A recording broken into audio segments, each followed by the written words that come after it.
Oh, go on, Ewan, do a cross-hatching tutorial video. Oh, God, it'll be cool if you did a cross-hatching tutorial video, Ewan. Oh, Ewan, can you do a cross-hatching tutorial video, Ewan? Go on, Ewan, do a cross-hatching tutorial video. Do a cross-hatching tutorial video, Ewan. Do a cross-hatching tutorial video, Ewan. Do a cross-hatching tutorial video, Ewan. Do a cross-hatching tutorial video, Ewan. Do a cross-hatching tutorial. All right. Cross-hatching is the means of hatching via the act of crosses, which means you've got to be very, very cross or angry to do it. So first, work yourself up into a state of anger and get ready to fuck him. This is hatching.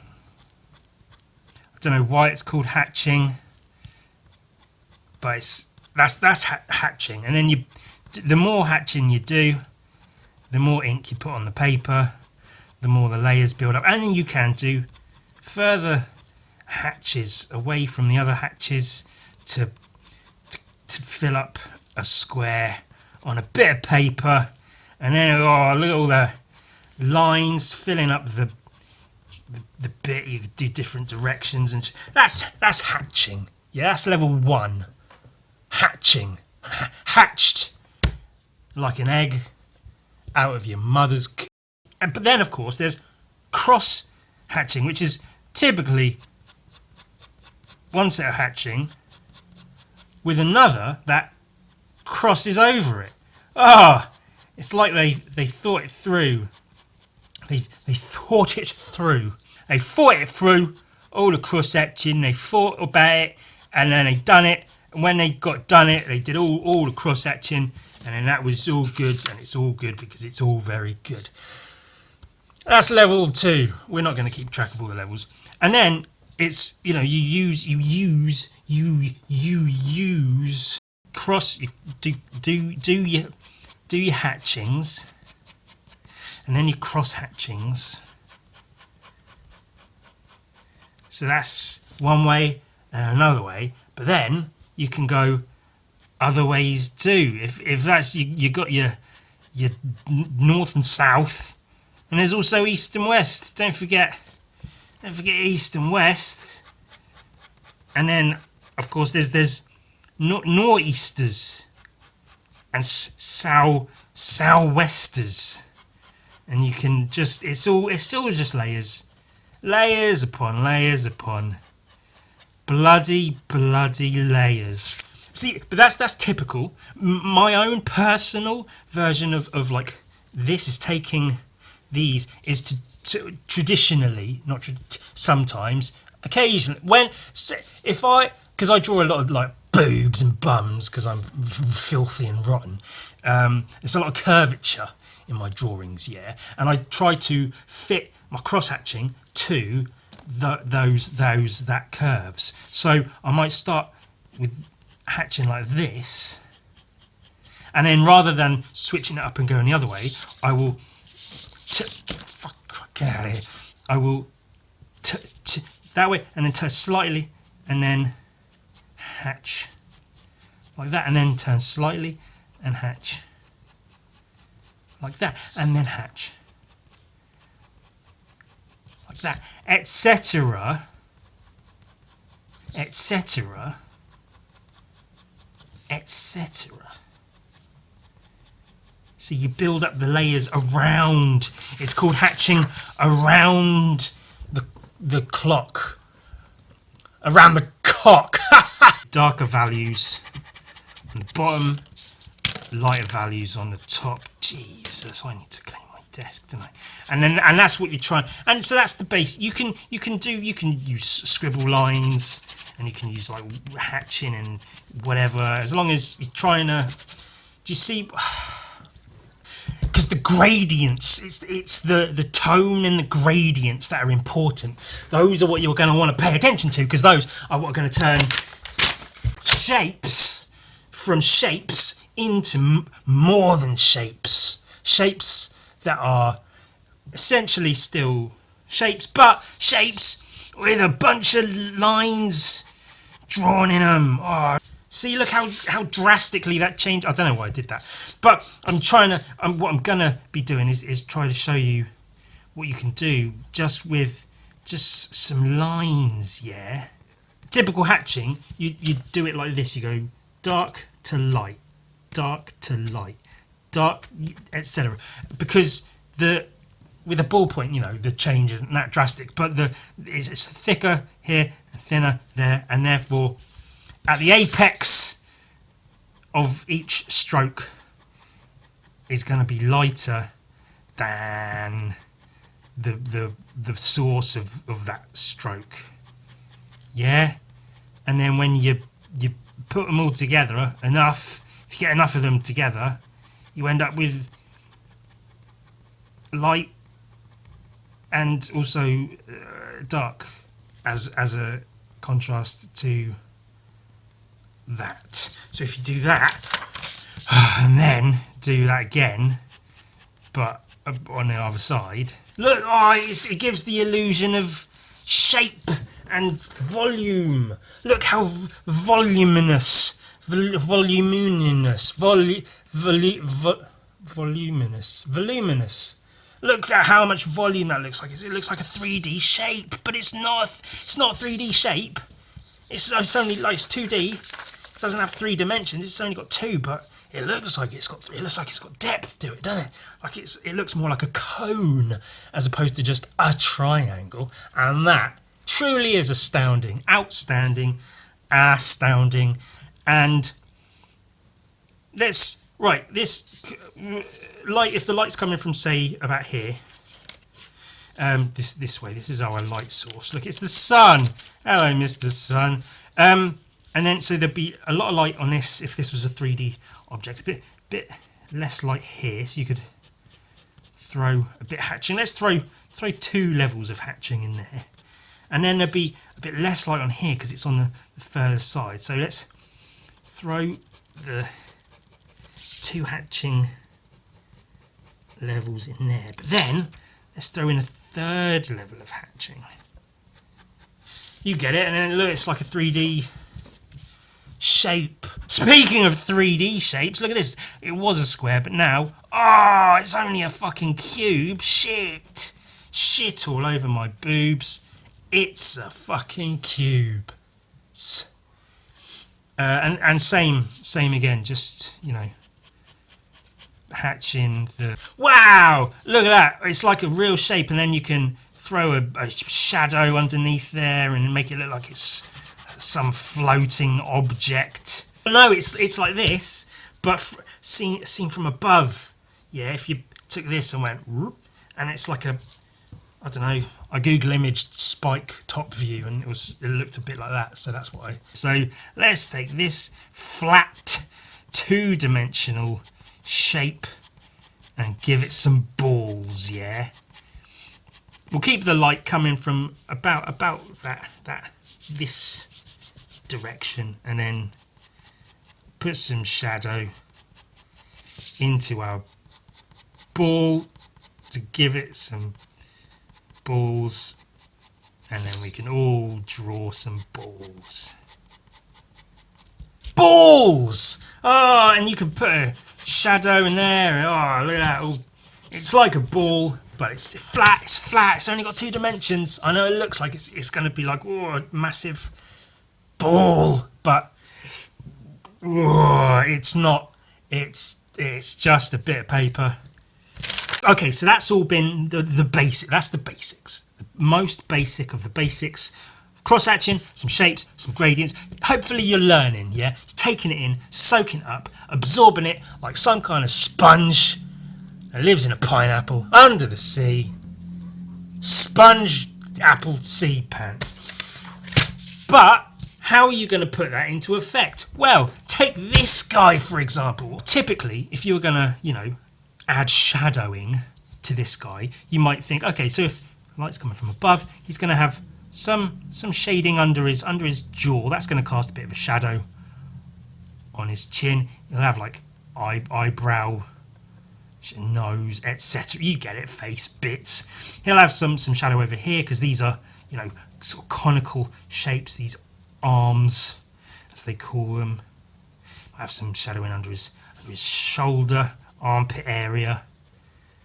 Typical, basic, you know, shadows falling on the body wherever they may fall. Maybe some little shadow, some nip shadow bit under his belly button. Maybe he's got a bit of a gut that's protruding and causing shadow in that sort of area.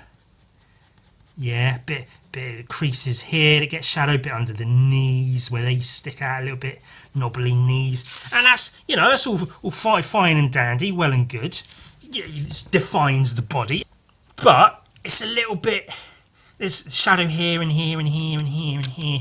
The shadows are all dotted around, which is, you know, it's all right. But you want to keep the gradients, keep those in mind. Because a picture like that can be fine, but if you keep in mind light, dark, light source, shadows underneath, top to bottom, light to dark, gradient, bobadient, it can add a lot of volume and values to your drawings. Yeah, so it's not just about crosshatch, crosshatch, crosshatch. It's about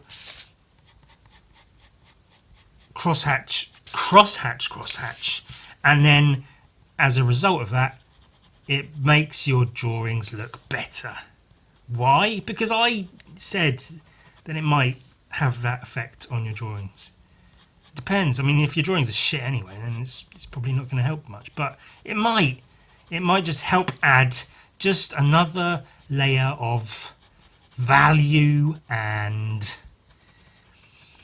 shit to your bloody drawings. So, you know, you just play around with it, figure it out. Just add a bit more shadow in here. More shadow in there. Add some values to your goddamn. Where are your values? Have some goddamn See, look how much better this looks than that. That's all shoddy. Just all shadows fucking wherever, where they shouldn't even be. Shadow. What's all this? What's that? What's this? I don't know. What's this? This horrible fucking thing there. I don't know. But this. This is a work of art right here. Look at all the. Look at the value, like the light's here and it's light and then less light. Oh, he looks like he's in somewhere, doesn't he? He occupies space rather than just. See, he looks like he's not on a piece of paper, but he is. Are those penises? No, but they could be. But they're not. But they could be. But they're not. But they could be. They're not, but they could be, but... Right, so if you're going to apply hatching to a shape, you can quite efficiently do it like this. I find my technique of sort of around the thing hatching works better than just cross-hatching for this sort of thing. Darker on the bottom, lighter on the top. Let's all crosshatch and never ever stop. And that's maybe something I should have mentioned earlier. Like typically, if you are hatching, if and or when you do and are hatching, if you start with longer hatches, and then each subsequent hatch can be shorter and shorter and shorter, and that will help give that value change, that gradient. Right, so that's all fine and dandy, straight lines, great lines, but there is a thing called contour lines where you make your line fit the contour of the shape. Yeah, see, look how these lines fit around. It's like they're curved just as the object is curved. Yeah, it's a little bit trickier to do it with lines going at different angles. It's also, if you're doing this technique, it's better to take your time a little bit more to really make the lines fit around the shape and look, you know, uniform and whatnot. But that can give, even with just that, what was that, three levels of hatching? Even that gives a nice sort of under curved bit of the thing. Yeah, contour lines, use them to add contour to your lines. But what can you do? Well, you could, what if this was not just what if it was a massive cock? What if that was a wrist, and then there was a hand, tendons and shit, all kinds of and then you do your hatching, maybe contour it a little bit of curvature in there, gets the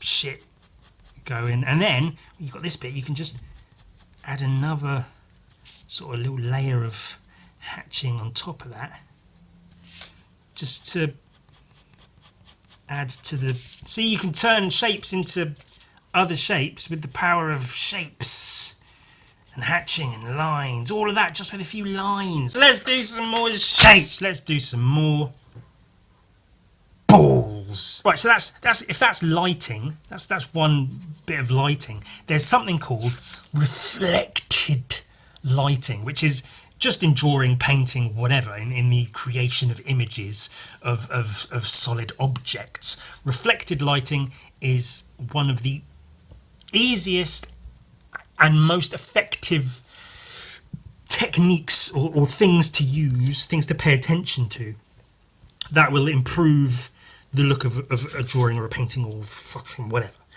So that is basically, if the light's coming from here, it hits here, and then you get lighting here, that's fine. But light also passes on either side of the object. So light reflects off of the ground, say, and casts some lighting on the underside of the object. So it's, if you just start from a bit above the bottom of the shape and hatch as you normally would, a ball, a sphere, an orb, a round 3D object, and then that will add depth, dimension, volume, value, all the words. You know, you get it. Just keep doing that until I throw some shadow underneath, just for the light to, and then see, because look how much that affects the look of the ball. Now that's, I mean, that was a ball, sure, but this is a ball. Let's have a ball. Let's get together. Let's have a ball with balls. Oh, so many balls. I don't know what to do with them all.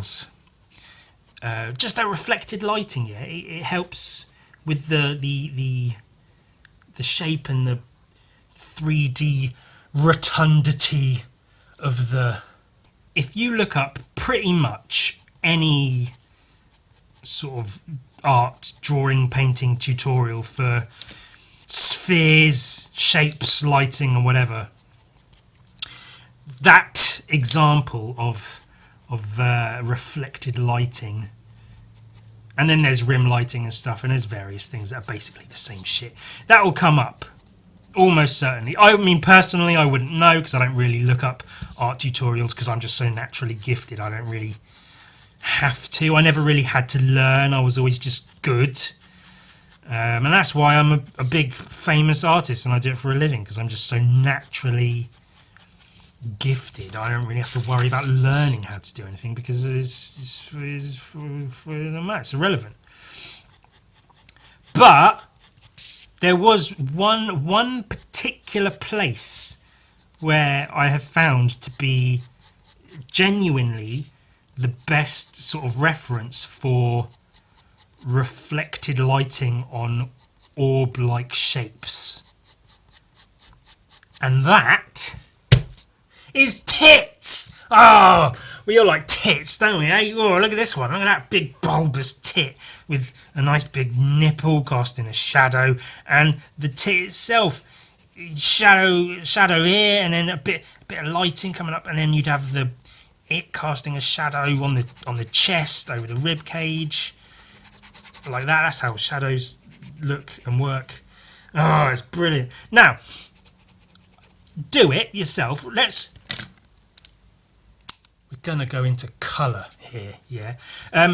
If you Google image search, big boobs, swimming pool, and if you put the word nude in there, you usually get better, like, naked boob results. Big boobs, nude in swimming pool. That is where I have found the absolute best sort of orbless references for reflected lighting, because water is very, very reflective. And so when there's a nice set of big boobs on a lady and she's in or by a pool, the water reflects up to the underside of the boob, giving a nice sort of blue glow to the undercarriage of the boob. And I mean, you know, I look at nude things now and again. I draw a lot of nudes, so I pay attention to that sort of stuff. When I'm looking at porn, you know, I try to keep a hand free so I can draw. What the fuck am I even trying to say? I'd spend time not just looking at all the delicious wobbly parts of the human body. I also spend a lot of time looking at how those bodies fit together, how light reflects off of those bits of bodies, and how I might potentially go about drawing some of those. And that's what you've got to do if you want to be a master artist, like myself. You've got to pay attention to everything, not just, oh, I'd like to draw a tit today. You've got to really, whenever you're jerking it, whenever you're fucking fiddling with yourself, pay attention to what you're looking at, and use that to great effect, or something. Pink is typically where I start, and then the purple in there for the shadows and shit. Look how lovely those go together. Shadow underneath the nipple.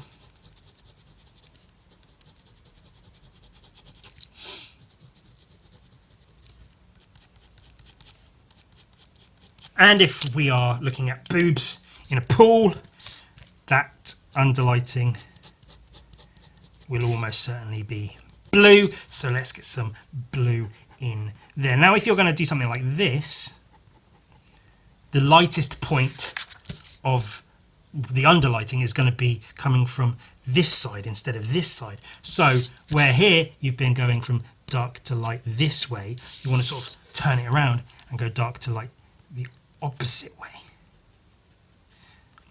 So you get the lighting from above and the underlighting from under the bit.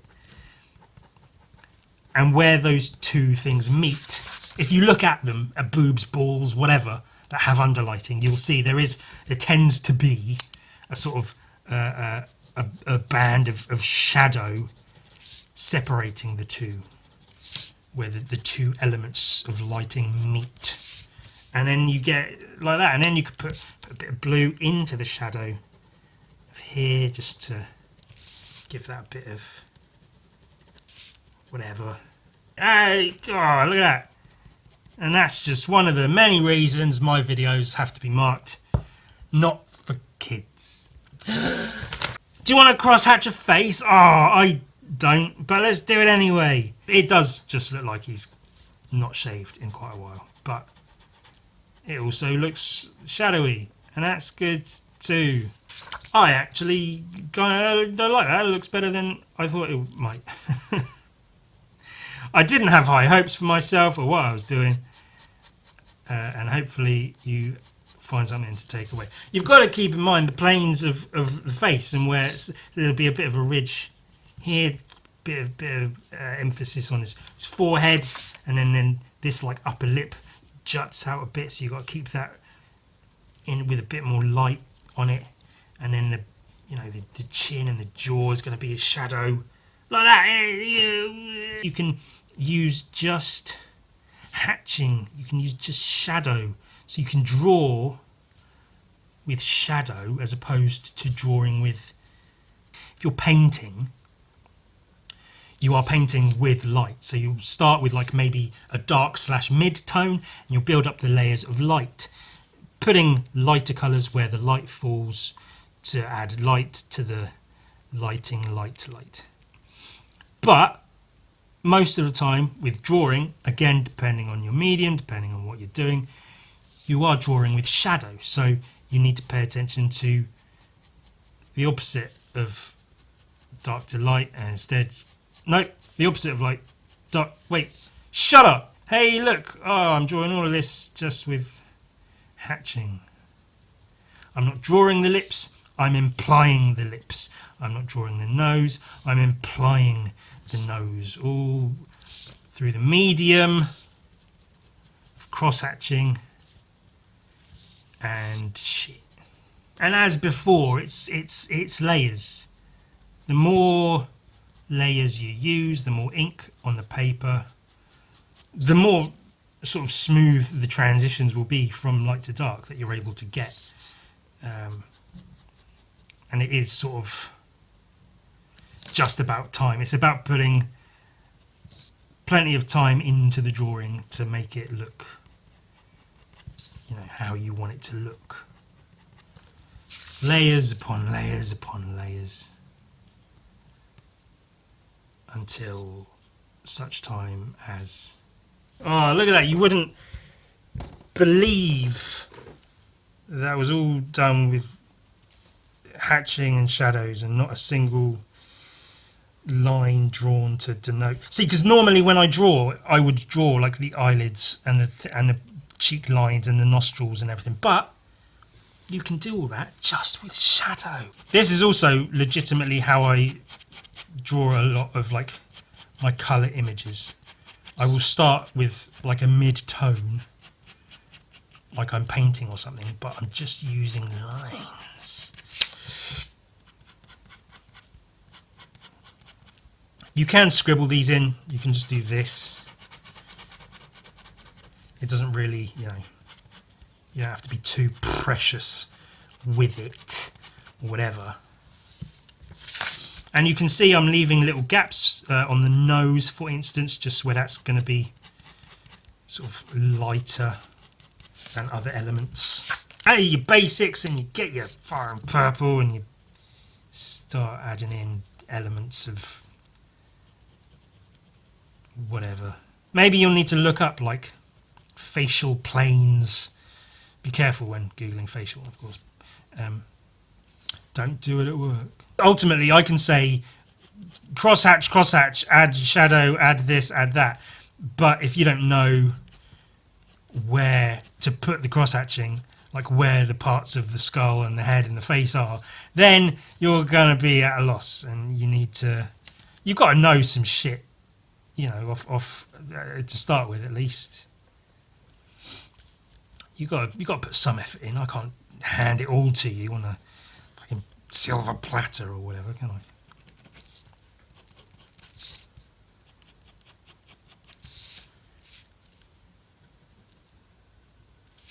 That's actually a little bit more effective than I thought it might be. That's kind of cool. And we have been, look, there's a little bit of underlighting here, very faint, but it's there. There's various forms of hatching around, and there's layers, there's eyes, funny little eyes. It's all combined to make a drawing of a face in colour, no less. Wow, That's something. All right, settle down, settle down, settle down. We're almost there.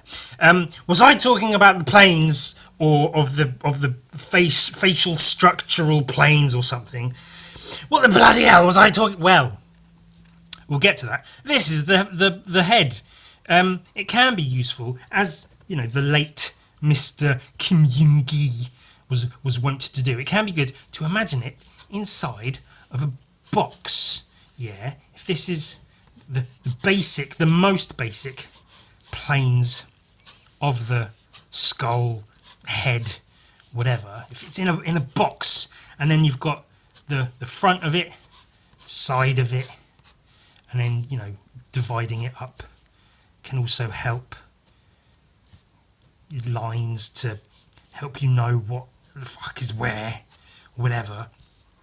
And then you've got the planes, which are literally like the bits that make up the bits of the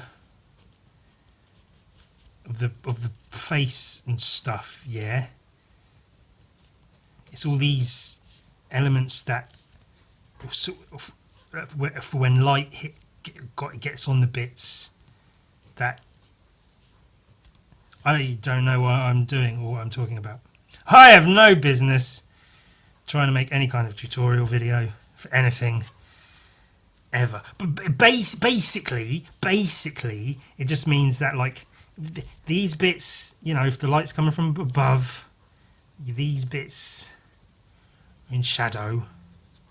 And these bits will be in light. This should be like that. That's light. And then obviously the sockets themselves in shadow. The nose bit, there'd be like a bit of shadow sort of here. This is a bit of a weird shaped kind of plane to the head, and then these teeth are pointing downwards or whatever would be the necessary thing to say to mean they get to be in shadow a little bit.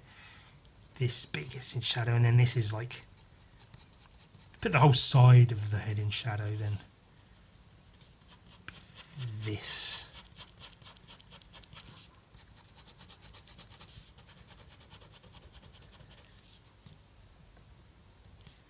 Just the basic bits of, you know, the planes of the bits of the. Look it up on Google. I'm not, you know, this is all me going, I think this is how it looks, and this is sort of how I picture it in my head when I'm drawing. So that's, it does enough for me. If it's not helpful to you, then shut up.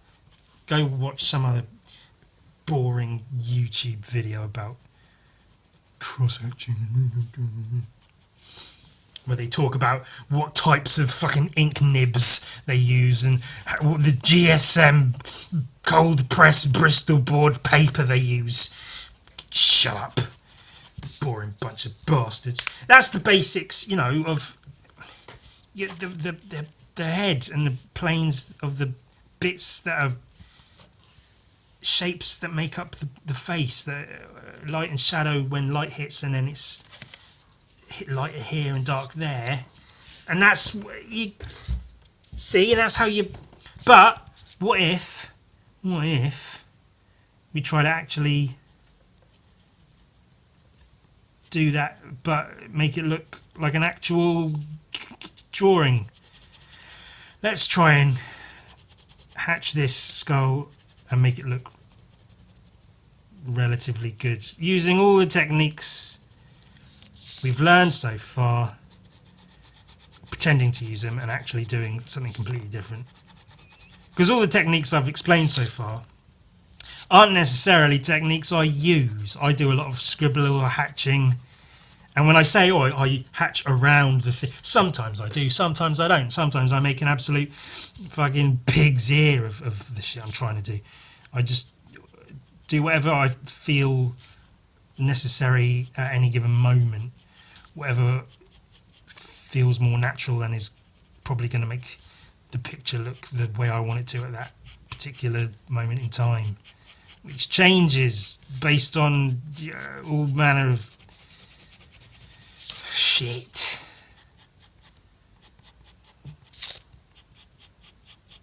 But that's how it goes, isn't it? You've got to learn like the basics of hatching, form, value, gradients, whatever else. You've got to learn all that so then you know how to not use any of them ever anymore.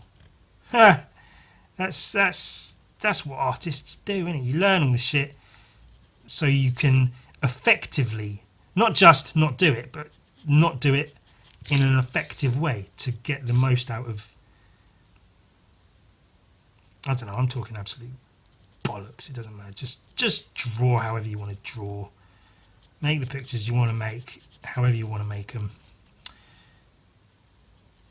And if they're not coming out quite as you'd hoped, figure it out. Look into it. What's going wrong? Is this hatching wrong? Is that form wrong? Do I need to look up some boring tutorials on YouTube? You know, not like mine. Mine are so entertaining and fun. This has been a wild ride. I'm sure you've all stuck around to the end because it's been so entertaining and informative. Not just informative, not just entertaining, but all of the above in order to draw a fucking skull or whatever.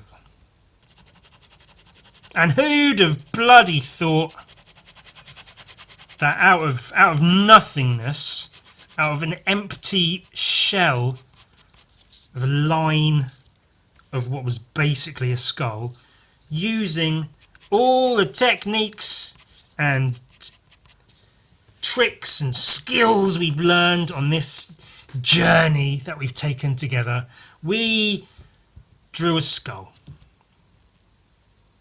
Wow, that's so good. It's been so...